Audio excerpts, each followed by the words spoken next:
Have you ever felt like anxiety is taking over your life? Well, if that's you, then trust me, you are not alone. People all over the world, including myself, have suffered from anxiety, are suffering from anxiety, and always will suffer from anxiety. And in this video, I'm going to talk about exactly how you and everybody else can feel better by simply doing things yourself with your own mind.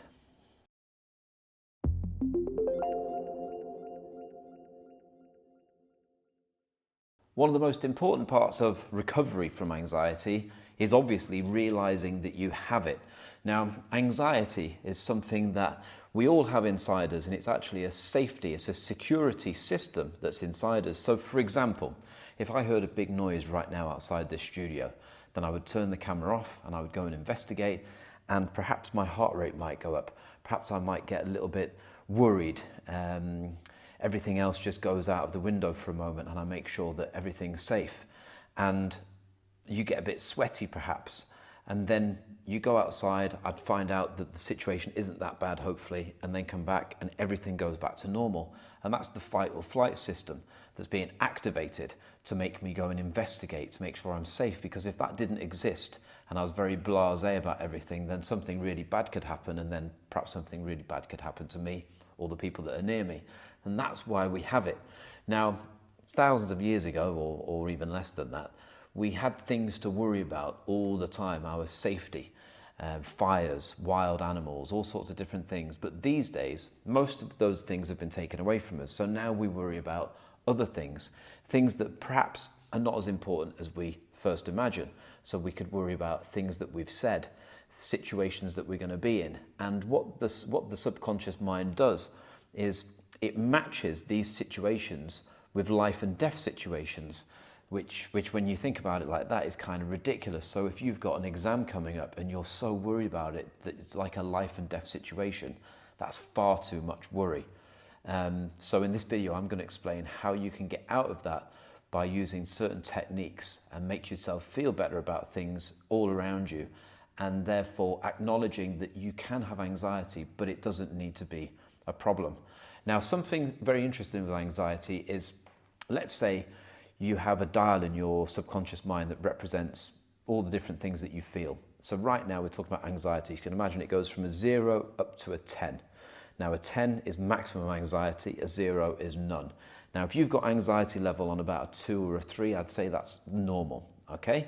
So if something really bad happens, that could push it up to a 6, maybe a 7. You deal with the situation and then it goes back down to a 2 and a 3. But if you're an anxiety sufferer and your dial is already on a 6, 7 and 8, then that same thing could push yours up to a 10, and then you have a panic attack. And these are when all these triggers that are connected to the panic attack appear in your subconscious mind, meaning that you are more able to have panic attacks in more situations, creating more issues. So there's lots of things that you can do to change this, to reverse this. And the first thing is realizing that you have anxiety. Now, anxiety is very similar to a light on the dashboard in the car. So if you see a light on the dashboard in the car, luckily it's got a picture on it, so it could be the oil. So you think, okay, the car is telling me it needs oil. Perfect situation. So you put oil in the car, light goes off, happy days. Now, your dashboard is in your subconscious mind, and feelings are the lights. So you have a feeling of happiness, a light's gone off, and you think, well, hang on a minute, why am I happy? It's because I'm with this particular person, it's because I'm doing this particular activity. So you think, right, if I want to be happy all the time, I need to do more of this, I need to see this person more, whatever it is. So that light has told you this is great. Now, if you have an anxious feeling, then something's not right, and it's telling you something's not right. Okay, so you need to think about, this is The Secret Language of Feelings, the wonderful book that you should look at. But you get anxiety, so it's a light gone off, it's telling you that something's up. Now, I've suffered from anxiety in the past, and I could talk about it for months, but you don't want to hear all that.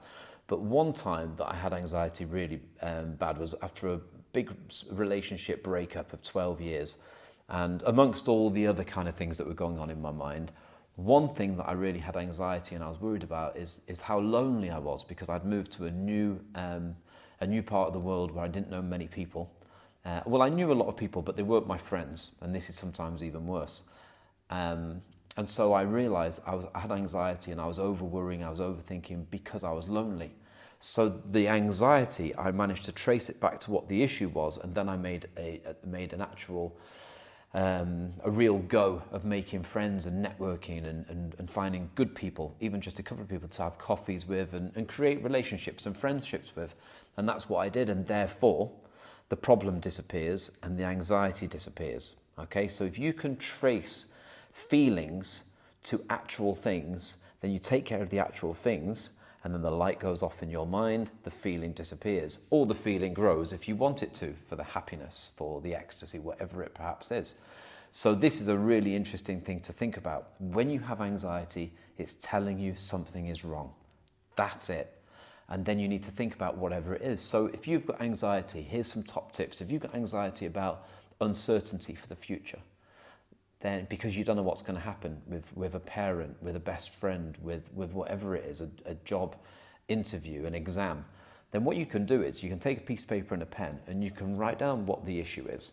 Write down all the different things that could happen, from the best to the worst, and then write down next to that what you will do if that happens, if this happens, if this happens, if this happens, if this happens. So you go through the whole list and you prepare yourself for every single outcome. And then you give your subconscious mind a reason to slowly or quickly stop thinking about it so much. Because the more you think about something, the more your subconscious mind takes it and creates it into a habit.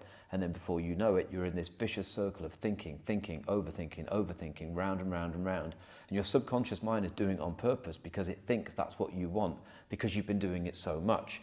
It doesn't realize that you weren't doing it because you actually enjoyed doing it. This is where the problem is. So when you find yourself thinking and overthinking about the same thing over and over again, you need to stop that. So you need to acknowledge that you're doing it, and then you need to switch your mind, change your mind, and think about something else. So the opposite, think about the things that do make you happy. And the more you do that, the more you train your subconscious mind for a new habit. So when you're just sat there and you're aimlessly thinking, you don't just go to negativity, because that's what our minds are designed to do, to keep us safe.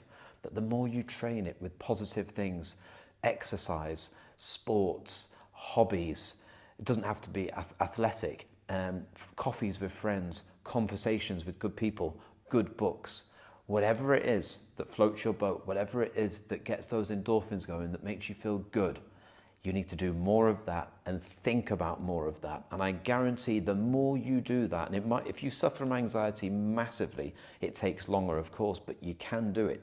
The more you focus on the positive things, you're killing the negative things. And it's as simple as that. You focus on the positive, and as the positive goes up, the negativity goes down. And the more you push it, the more you push it, the more you push it. Of course, you're never going to get rid of negativity completely. We all have bad days. We all have bad moments. But we can't let that ruin our life. We take the ups, we take the downs. We learn from the negativity, we get inspired from the positivity. That's what life is all about. So you can control your anxiety, but you have to realize that it's actually doing you a favor. It's telling you, listen, we've got a problem here. What's the problem? What am I actually worried about? I'm worried about this happening. I'm worried about that happening. So you can talk about it with somebody else, a best friend. You can write it down. Journaling's really good, and get to the bottom of it. And once you've got to the bottom of it, you give your subconscious mind the opportunity to have peace and finally let go of it. And then sure enough, something else will come along, but then you're used to playing that game then. Because it is a game, you're used to battling that negativity away. And you keep doing it because at the end of the day, what choice have we actually got? You know, it's like being put on a desert island and just sitting there for hours and getting more hungry and more tired, more hungry and more tired, when really, immediately you've got to assess the situation, think about survival, and find food, find shelter, and do all those things, because eventually you're going to have to do that. With anxiety, eventually you have to do something about it. So the sooner you do it, the stronger you are to be able to do that. The stronger you are on that island to be able to find shelter, to be able to find food. The stronger you are right now than you will be next year to be able to battle whatever it is you're in a battle with. All right, so these These are really good things. I mean, I could literally talk for hours and hours, days and days. I've just finished a book about anxiety and how to beat anxiety. And once it's released in the next few weeks, I will put a link up on all the social media sites so everyone can have access to it. What else would I like to say about anxiety today? Anxiety is frightening because a lot of people don't understand it. But when you understand it, and I hope you understand it more now through this video, you realize it's just a feeling. Just like happiness and just like anger. You know, we're all up and down with these things depending on our situations, but we want to control that anxiety. We want to control that anger. And if we can control the happiness so that we've got loads of it, this is amazing as well. But the most important thing is to not think about negative thoughts. That's the most dangerous thing. If you don't think about positive thoughts, that's one thing, but the most important thing to do is not focus on negativity. Nothing rather than negativity. But if you can focus on positivity, this will save you. This will mean that you can make the most of your life, because everyone says life is short. It's not short, but people waste their time. If you ask people who are 80, 90 years old what they regret the most, one of the top answers will be, I wish I didn't waste my time thinking about things that I didn't need to think about. So start doing that right now. And when you get to 18, 19, and somebody asks you, that won't even be on the list. I'm sure there'll be something on the list, but that won't be because hopefully because of this video. So I hope you've enjoyed the video. If you have, please make sure you subscribe. Make sure you leave any comments, because I know there's lots and lots of other things you can do, but put a few things in the comments so the other people can have a look as well. It'd be fun to see what other ideas are out there. Like I said, subscribe, share it with a friend who could do with watching this video, and I will see you in the next video. Thank you so much for watching.